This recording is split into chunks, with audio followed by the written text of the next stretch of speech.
My dream house was finally finished, and I was so excited about the new life we were about to start.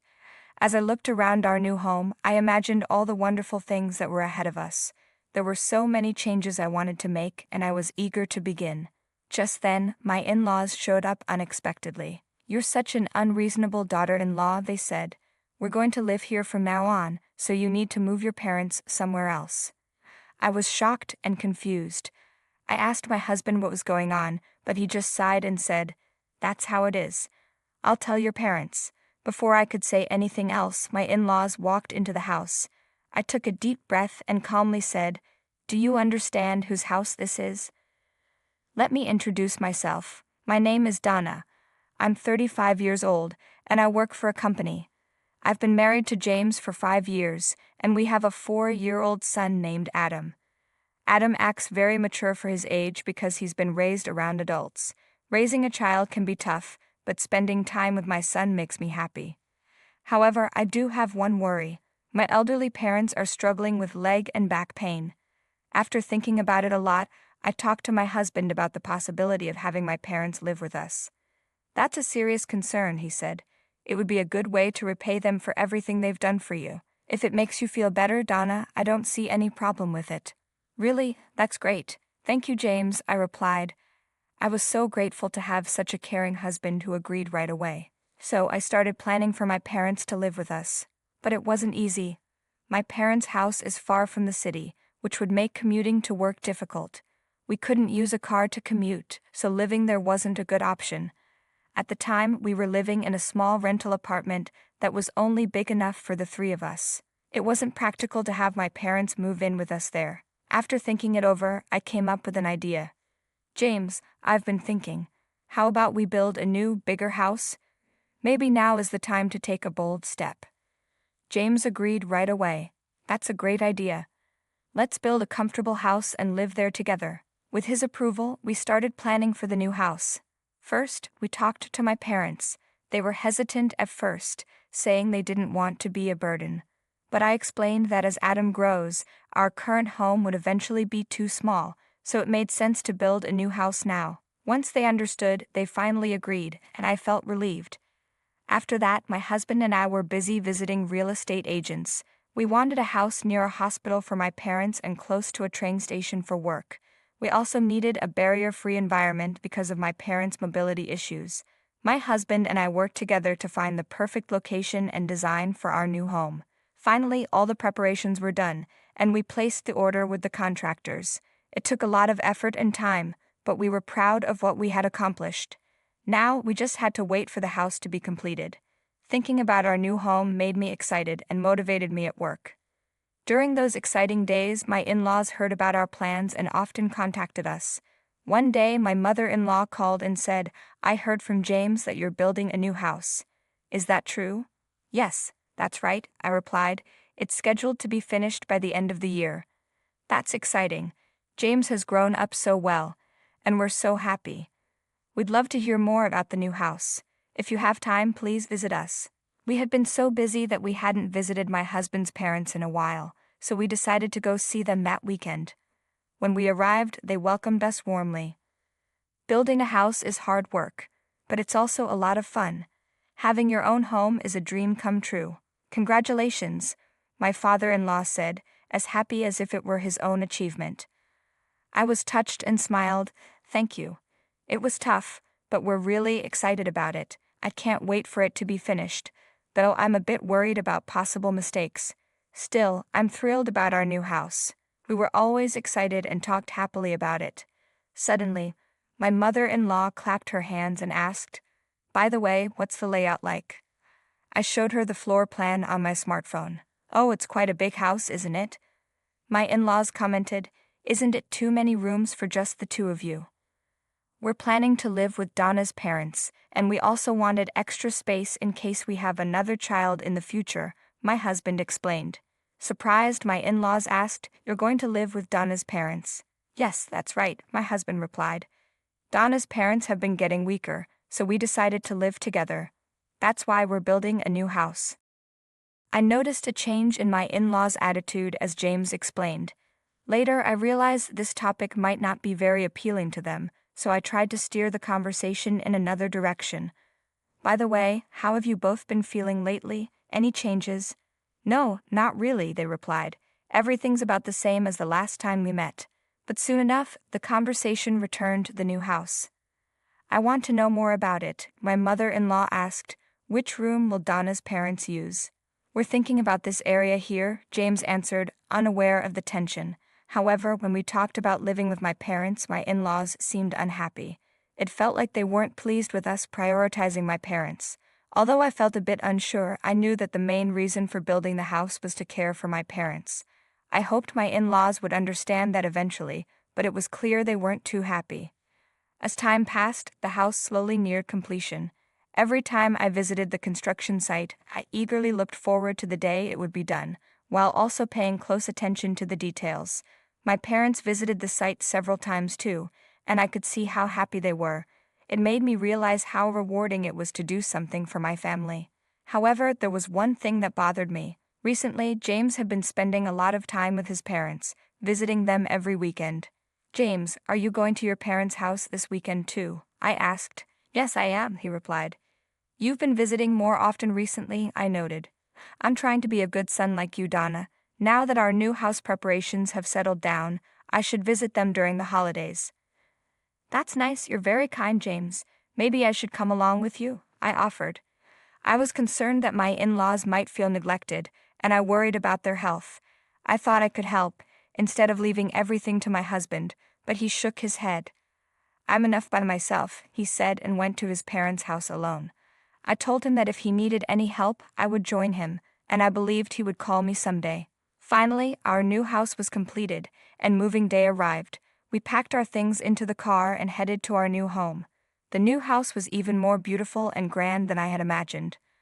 I was so moved that I gasped. The new house of my dreams was finally completed, and I was thrilled about the new life we were about to start. As I looked over our new home, I imagined our future. I was excited about all the new things I wanted to do. I pictured my family having barbecues in the spacious garden, with my son and husband playing there. My parents were stuck in traffic and would take a while to arrive. You can go ahead and wait inside, James suggested, but I wanted to enter the house together with them. I was about to say, no, I'll wait here, when suddenly my in-laws arrived. I was surprised. Why were they visiting? They got out of the car with big smiles. This house is really magnificent, they said. It's something to be proud of. That's right. We planned it together with Donna, my husband replied cheerfully. Donna has great taste, they added, and I thanked them. Then they started unloading heavy bags from their car. Surprised, I asked, "What are these bags for? What are you doing?" My in-laws gave a shocking reply. "Of course, we're bringing these bags into the new house." What? I was stunned. My mother-in-law sighed and said, "What an unreasonable daughter-in-law. We're going to live here from now on, so move your parents somewhere else." I was in shock. "What are you saying?" I asked, but my mother-in-law just shook her head and crossed her arms. "A daughter-in-law should respect her husband's family. It's only natural for us to live in this new house. Now hurry up and contact your parents. We need to put our luggage down," she demanded. Struggling to understand, I looked at my husband for help, but he just sighed and said, "That's the reality. I'll tell your parents." "Wait a minute. What are you talking about? We built this house to live with my parents. Please don't be so selfish," I protested. My husband sighed again. "You still don't understand. You should just serve me. Your parents will manage somewhere else." I clenched my fists in anger. My husband had clearly been influenced by his parents. Maybe his true nature was only now becoming apparent. "Stop standing there and help with the bags," his parents ordered, confidently entering the house, even though I, the owner, hadn't stepped inside yet.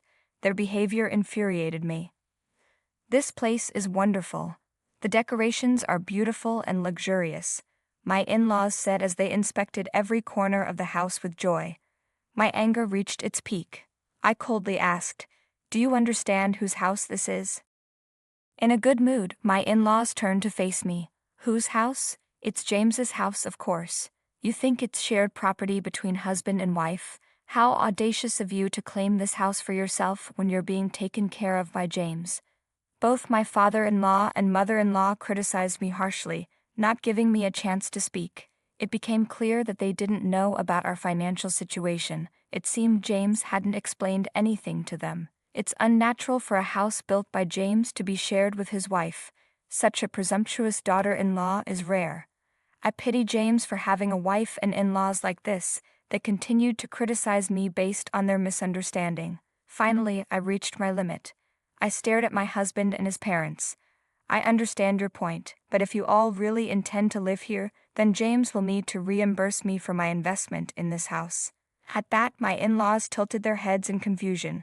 How much money did you actually contribute? The amount you're talking about must be trivial. Why make such a big deal out of it? They said, laughing. I glanced at my husband, who remained silent, his mouth firmly shut. Filled with anger, I blurted out, "Why are you silent? It's unbelievable that you would hide something so important." Pressed, my husband fidgeted and avoided my gaze. At that moment, my mother-in-law demanded, "What are you trying to say?" My husband looked pale with fear, and I realized I couldn't expect an explanation from him. I decided to clarify myself. In fact, the funds for purchasing this house were all paid from my savings. Therefore, this house is technically mine. As I revealed this, I saw my husband's pale face. It was as if he had held his breath. I continued, "If you want to live here, you need to repay the $330,000 used to build this house immediately." My declaration shocked my in-laws, leaving them speechless. They turned to my husband, pressing him in a panic. "James, is that true? Is Donna really the owner of this house?" Faced with their questions, my husband had no choice but to admit the truth.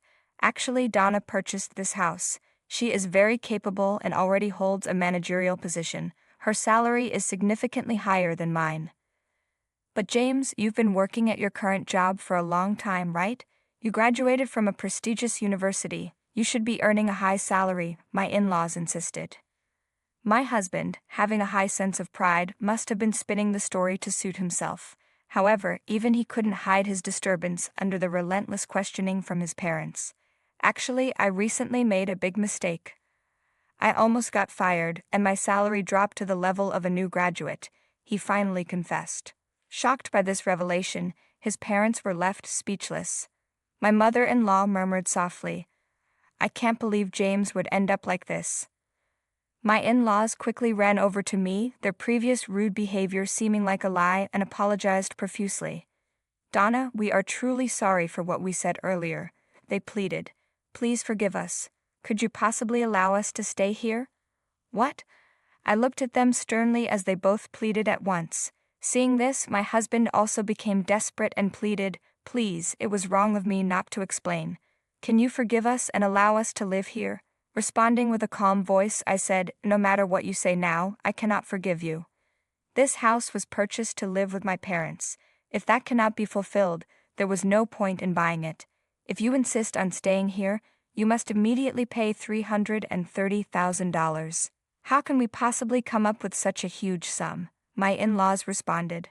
"Then you must leave," I stated firmly. When I refused, my in-laws began to cry and clung to me. "Please don't say such things. We've sold our home and have nowhere else to go. Donna, please forgive us. Please allow us to live here with your parents too." Unbelievable, I thought. A household where a couple lives with both sets of parents is unheard of. No matter the reason, it's impossible. If you sold your house, you should use the proceeds to find another place to live. As I declared this, they began to cry simultaneously. My father-in-law pleaded with a trembling voice, "To tell the truth, I've recently made huge debts through investments and gambling. We've used up the proceeds from the sold house and the retirement money, and now we have absolutely nothing left. We're retired, can't find work, and my wife has never worked outside the home. You're all we have left, Donna." Their expectations were clear, but this situation stemmed entirely from my father-in-law's actions and had nothing to do with me. "You should rely on your proud son. I have no obligation to support you financially, so unfortunately, I cannot help. However, we are legally a family, remember that. Regrettably, it is impossible to continue living with disrespectful parents and a husband who neither prevents illegal occupation of my property nor stops demanding it. Therefore, I have decided to divorce James." At my firm declaration, my husband weakly pleaded, "Wait a minute. Divorce isn't something you can just decide like that. Please don't say such things, Donna. I'm sorry, but I've reached my limit. Please leave this house immediately. Faced with the possibility of divorce, my husband was clearly shaken and, along with his parents, repeatedly pleaded, but my decision was firm. I cannot tolerate them staying in our house without permission for an extended period. If you continue to stay, I will call the police. My firm declaration made my in-laws choose to leave the house hastily. Nevertheless, my husband argued, legally, I am still your husband and have a right to reside here, but I could not accept his claim. If you continue to stay here, I am prepared to take legal action and have you removed. Are you really okay with that? During this conversation, our son, who had been napping, woke up and entered the room. Then he unexpectedly said, "If it goes to court, Dad will be in a really tough situation." Hearing our son's innocent remark, my husband must have felt even more anxiety and desperation. Already at risk of being fired due to mistakes at work, the potential of getting involved in a legal battle greatly increased his chances of dismissal. Quickly grasping this harsh reality, my husband, with a pained expression, hurriedly gathered his belongings and quietly left the house. Just after that, my parents arrived for a visit. Noticing that my husband was nowhere to be seen, they were initially shocked. As I explained everything that had happened, they gradually showed warm smiles and expressed their gratitude. "You've stood up so strongly for yourself. Thank you. We're proud of you. You are a wonderful daughter," they said. Hearing their words, I felt a release from the anxiety I had been carrying for a long time and finally regained peace of mind. I had hoped that my husband would understand and accept the situation, but that was a wish unfulfilled. Perhaps escaping from a family that belittled me before things escalated further was actually a stroke of good fortune. The in-laws who had insulted me called repeatedly a week after I drove them out, but I decided not to respond to any of their attempts. According to some information, after losing their home, my in-laws are barely surviving in a poor-quality apartment. Eventually, my relationship with my husband officially ended, and the divorce was finalized. Due to his workplace failures, he was transferred to a different region and is now living a challenging new life. Meanwhile, every time I see my parents enjoying the sunshine in the spacious garden of our new home, I feel truly happy. Although things didn't turn out as planned, we are leading a peaceful and joyful life in this beautiful house. As a single mother starting a new life, I am convinced that raising my child in this stress-free environment is far better than the co-parenting I previously endured with my ex-husband. I am committed to doing everything I can until the day my son grows into a fine adult.